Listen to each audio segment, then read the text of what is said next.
Bonjour, je suis Francis Mitati, j'aide les entreprises à être en règle sur le plan juridique et fiscal tout en prenant point d'engagement grâce à la méthode entreprise sans souci. Si vous voulez profiter de cet accompagnement, je vous invite de vous abonner sur ma chaîne YouTube en cliquant sur le bouton s'abonner qui se trouve en bas de cette vidéo. Dans cette vidéo, je vais vous parler des inconvénients de la société par action simplifiée unipersonnelle en sigle SASU. Alors, avant de rentrer dans le vif du sujet, il est d'abord question de vous définir qu'est-ce qu'est la société par action simplifiée unipersonnelle. La société par action simplifiée unipersonnelle, c'est une société par action unipersonnelle là où on retrouve un seul associé et cet associé est parfois peut prendre le statut d'un président ou bien du directeur général de l'entreprise.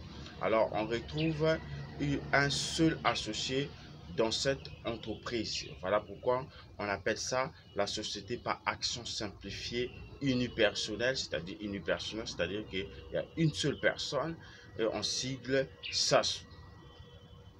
Alors, parlons-en des inconvénients de cette société par action simplifiée unipersonnelle. Le premier inconvénient, c'est la création. La constitution de la société est coûteuse par rapport à d'autres formes juridiques des entreprises. Par exemple, la SARLU, la création bien la constitution de la société n'est pas coûteuse par rapport à la société par action simplifiée unipersonnelle. Nous avons la création, elle est coûteuse d'abord par rapport à toutes les démarches que vous allez faire, c'est vraiment coûteuse.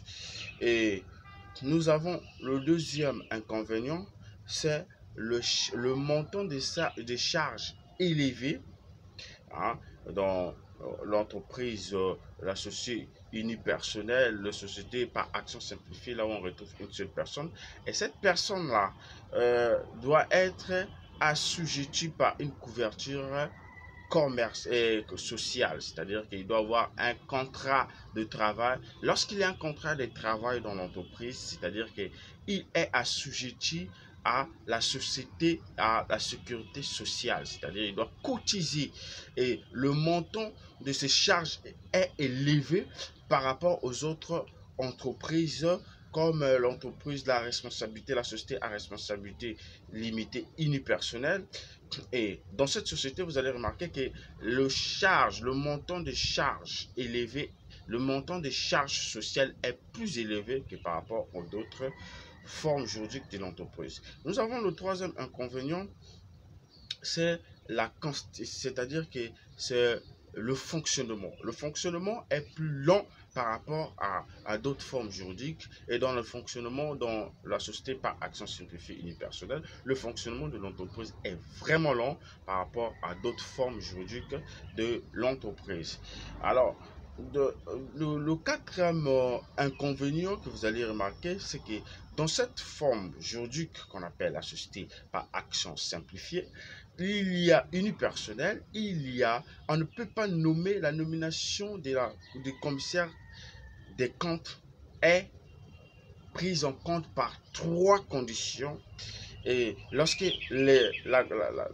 la société respecte ces trois conditions, à ce moment-là, on peut nommer le commissaire au compte. C'est-à-dire que vous allez remarquer, dans cette société, la nomination du commissaire au compte, elle est prise par trois conditions qu'il faut respecter les trois conditions là. Dès lors que la société respecte ces trois conditions là, donc on peut nommer un commissaire au compte. Ça veut dire que dans cette société, on ne nomme pas un commissaire au compte dès lors que vous ne respectez pas les conditions. Si vous respectez les conditions, vous pouvez nommer le commissaire en compte, c'est-à-dire que le chiffre d'affaires doit aller, c'est-à-dire l'entreprise doit faire un chiffre d'affaires de 50 millions.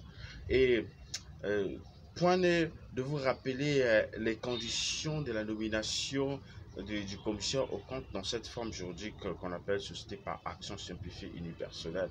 Le cinquième inconvénient, c'est l'impôt sur le revenu. C'est-à-dire il y a deux options dans cette entreprise. Soit il faut opter sur l'impôt sur les sociétés, soit il faut opter sur l'impôt sur le revenu. Donc, à ce moment, l'impôt sur le revenu, elle est Pour que l'entreprise puisse opter pour l'impôt sur le revenu, il faudra que l'entreprise puisse faire 5 ans d'ancienneté. À ce moment-là, l'entreprise peut opter sur l'impôt sur le revenu. Dès lors que l'entreprise ne respecte pas la durée d'ancienneté, l'entreprise est assujettie sur l'impôt sur les sociétés. Alors, je vous réserve la suite de ces détails dans la méthode entreprise sans souci. Si vous voulez savoir plus, posez-moi des questions dans la description de cette vidéo ou soit m'appeler par mail ou bien par mes contacts téléphoniques.